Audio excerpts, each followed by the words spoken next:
मैं राम मिलन, आपका स्वागत है प्रणोवा योगा में।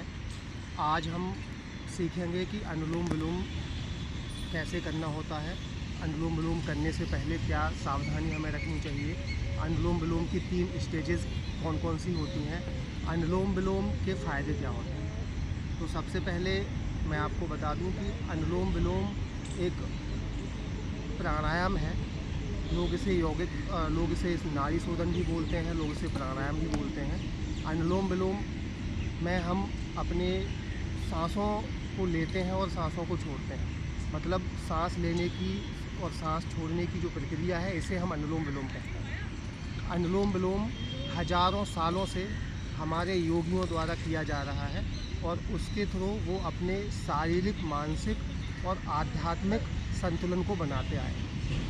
आज के टाइम पे अनुलोम विलोम बहुत ज़रूरी और इम्पोर्टेंट हो चुका है, क्योंकि इसके बहुत सारे फ़ायदे हैं। तो हम सबसे पहले मैं आपको बताना चाहता हूँ कि अनुलोम विलोम करने से पहले हमें क्या क्या सावधानियाँ रखनी चाहिए, अनुलोम विलोम कब करना चाहिए, खाना खाने से पहले करना चाहिए या बाद में करना चाहिए, क्या स्थान होना चाहिए अनुलोम विलोम करने का, क्योंकि काफ़ी लोगों में बहुत सारी क्वेरीज़ हैं, बहुत सारे क्वेश्चंस हैं। आज हम उन सभी क्वेश्चंस का आंसर देंगे। तो स्टार्ट करते हैं। तो बात करते हैं सबसे पहले कि अनुलोम विलोम करने से पहले क्या क्या सावधानियां हमें रखनी चाहिए। अनुलोम विलोम सबसे पहले खाली पेट करें तो बहुत अच्छा है।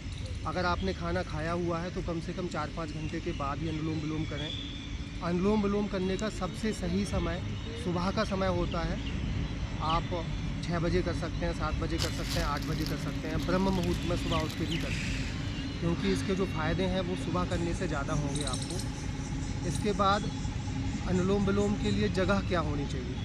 अनुलोम विलोम मैंने कई बार देखा है कि लोग मेट्रो में अनुलोम विलोम कर रहे हैं, लोग कहीं पर भी अनुलोम विलोम कर रहे हैं। तो मैं आपको बताना चाहूँगा कि अनुलोम विलोम एक शांत जगह पे करना ज़्यादा अच्छा रहता है, फ़ायदे उसके ज़्यादा होते हैं। तो आप अपने घर पर किसी शांत जगह पर भी कर सकते हैं, आप पार्क में भी कर सकते हैं, आप अपने ऑफिस में किसी मेडिटेशन रूम या योगा रूम जो होता है उसमें कर सकते हैं। इस तरीके से आप अनुलोम विलोम वहाँ पे कर सकते हैं। अब अनुलोम विलोम करने से पहले हमें कैसे बैठना है। सबसे पहले हमें अनुलोम विलोम किस मुद्रा में हम कर सकते हैं। हम सुखासन में कर सकते हैं, हम वज्रासन में भी कर सकते हैं। सबसे सही तरीका होता है सुखासन में बैठ के अनुलोम विलोम करना। तो अब अनुलोम विलोम हमने समझ लिया है कि क्या क्या सावधानियाँ रखनी चाहिए। अनुलोम विलोम अब हम सीखते हैं, प्रैक्टिकल सीखते हैं। मैं आपको पहले बता देता हूँ कि करना क्या होता है। सबसे पहले हमें ये दाएं हाथ से अपने दाहिने नथुने को बंद करना है और बाएं से श्वास को अंदर लेना है, लाइक दिस। फिर इसको बंद करके इससे निकालना है,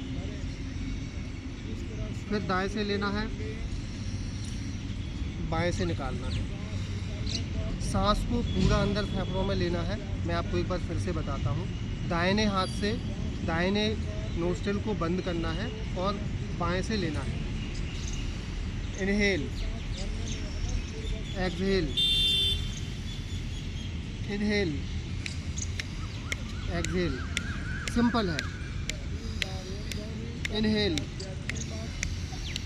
एक्सहेल, इनहेल, एक्सहेल। तो इस तरीके से हम प्राणायाम ये अनुलोम विलोम करते हैं। अब हम बात करते हैं कि अनुलोम विलोम की स्टेजेस क्या होती हैं। तो अनुलोम विलोम की 3 स्टेज होती हैं। सबसे पहले जो शुरुआती लोग हैं, बिगिनर्स हैं, वो सिर्फ इसी तरीके से अनुलोम विलोम करेंगे।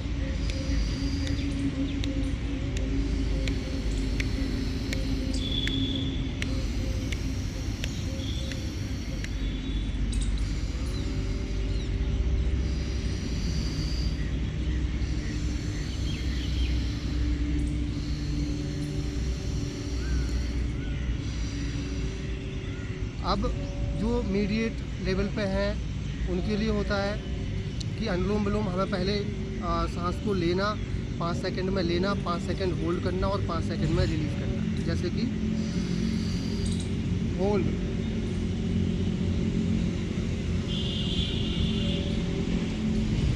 रिलीज़,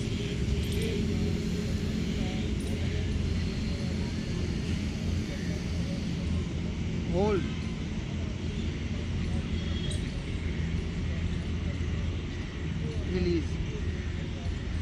ये इंटरमीडिएट स्टेज होती है।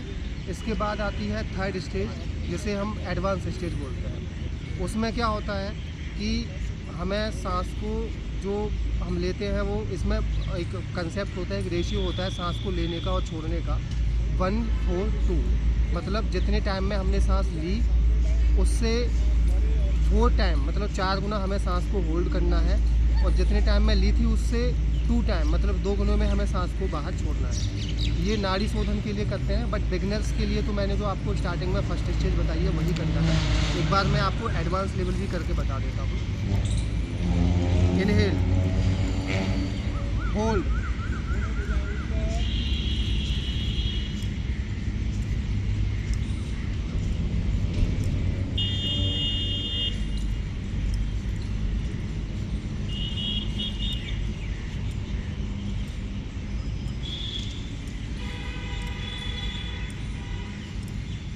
एक्सेल,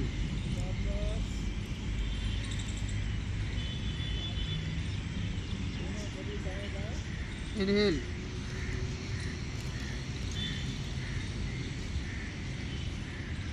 होल्ड,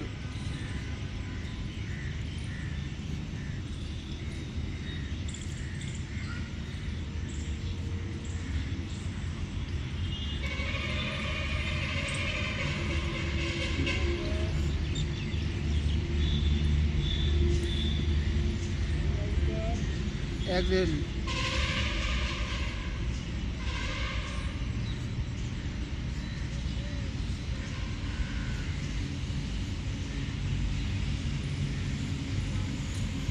तो ये अनुलोम विलोम की 3 स्टेज होती हैं।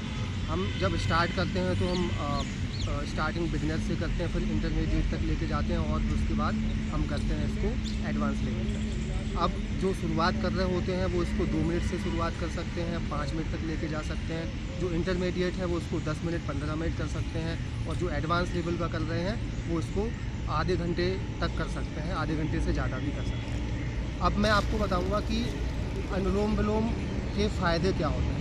ये बहुत इम्पोर्टेंट है दोस्तों, अनुलोम विलोम के फ़ायदे, क्योंकि हम सीख तो लेते हैं बट अगर हमें पता ना हो कि उसके हमें क्या फ़ायदा होगा तो हम रेगुलर उसको करते नहीं हैं। तो काफ़ी लोग आपको बताते हैं कि अनुलोम विलोम ऐसे करो, बट अनुलोम विलोम क्यों करो, उससे फ़ायदा क्या होगा, ताकि आप मोटिवेट हो सको करने के लिए, वो ज़्यादा इम्पोर्टेंट है।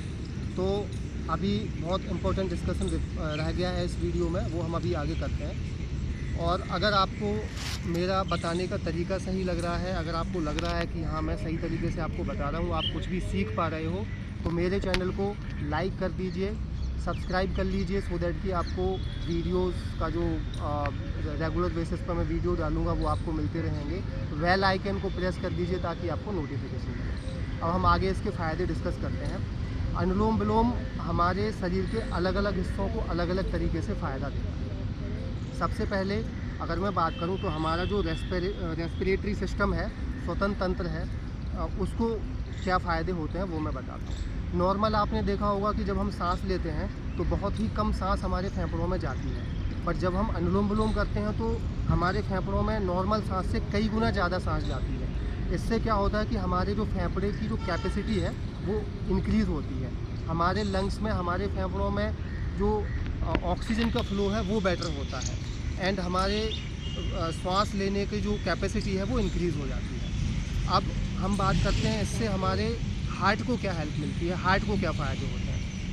हार्ट, जब भी हम अनुलोम विलोम करते हैं तो हार्ट में अपना जो ऑक्सीजन का फ्लो है वो अच्छा होता है, एंड ब्लड सर्कुलेशन हमारा अच्छा होता है। अनुलोम विलोम करने से आपको जो हाई ब्लड प्रेशर वाले पेशेंट होते हैं वो, या लो ब्लड प्रेशर वाले पेशेंट होते हैं, अनुलोम विलोम उसको ब्लड प्रेशर को कंट्रोल करने का काम करता है। तो हमारे हार्ट के लिए भी इम्पोर्टेंट है, हमारे आपके श्वसन तंत्र रेस्पिरेटरी सिस्टम के लिए भी इम्पोर्टेंट है। हार्ट से रिलेटेड जो डिसीज़ हैं उनको सही करता है। रेस्पिरेटरी से रिलेटेड जो डिसीज़ हैं जैसे कि अस्थमा हो गया उसको सही करता है। थोड़ा बहुत किसी को और भी श्वास से रिलेटेड जो समस्याएं हैं उनको सही करता है। अब सबसे इम्पोर्टेंट जो बेनिफिट है वो है हमारे नर्वस सिस्टम को। नर्वस सिस्टम मींस अनुलोम विलोम करने से हमारे नर्वस सिस्टम में एक बहुत बड़ा फ़ायदा होता है, क्योंकि ये हमारे जो स्ट्रेस को रिलीज़ करने वाला जो हार्मोन होता है उसको ये रिड्यूस करता है। मीन्स हमें एंग्जाइटी, डिप्रेशन, स्ट्रेस से हेल्प मिलती है। इसके बाद अगर हम बात करें तो हमारे ब्रेन के लिए इम्पोर्टेंट होता है। लोगों का कंसंट्रेशन इंक्रीज़ होता है। लोगों का किसी चीज़ में कंसंट्रेशन नहीं लग रहा है, अनुलोम विलोम करने से वो सही हो जाता है। लोगों का पढ़ने में मन नहीं लग रहा है, काम करने में मन नहीं लग रहा है, वो सही हो जाता है। नींद की प्रॉब्लम अगर किसी को है, अगर किसी को बहुत ज़्यादा नींद नहीं आती है, काफ़ी मैंने सुना है कि लोगों को नींद की प्रॉब्लम रहती है, तो अनुलोम विलोम करने से आपको उसमें भी हेल्प मिलती है। तो ये अनुलोम विलोम के कॉमन बेनिफिट थे। अब हम बात करते हैं कुछ चीज़ें जो अनुलोम विलोम हम अगर करते हैं तो हमें ध्यान रखना होता है किन किन लोगों को अनुलोम विलोम नहीं करना है। जैसे अगर किसी को हार्ट से रिलेटेड बहुत ज़्यादा प्रॉब्लम है, रिसेंटली किसी की हार्ट सर्जरी हुई है, तो हमें अनुलोम विलोम इस टाइम पर नहीं करना है। एंड अगर किसी का रेस्पिरेटरी जो सिस्टम है उसमें बहुत ज़्यादा इन्फेक्शन हो रखा है, तो उसे भी नहीं करना है। प्रेग्नेंट लेडीज़ को करने में थोड़ा सा अगर कोई एक्सपर्ट के उसमें करते हैं, गाइडेंस में करते हैं, तब तो ठीक है, अदरवाइज़ उनको भी नहीं करना है। तो ये कॉमन चीज़ें थी जो हमने सीखा आज, अनुलोम विलोम कैसे करते हैं, उसकी क्या क्या स्टेजेस होती हैं एंड उसके क्या क्या फ़ायदे होते हैं। आज के वीडियो में इतना ही दोस्तों, आगे हम और वीडियो बनाएंगे। मैं आपसे रिक्वेस्ट करता हूं, अगर आप अपनी हेल्थ के लिए कॉन्शियस हैं, आपकी फैमिली में कोई भी बंदा, कोई भी इंडिविजुअल बीमार है, तो आप योगा सीखिए, आप अपनी हेल्थ के लिए टाइम दीजिए। सुबह आधा घंटा, 1 घंटा, 15 मिनट, जितना आपको टाइम मिलता है उतना दीजिए और अपनी लाइफ में सक्सेस लीजिए। Thank you so much. नमस्ते।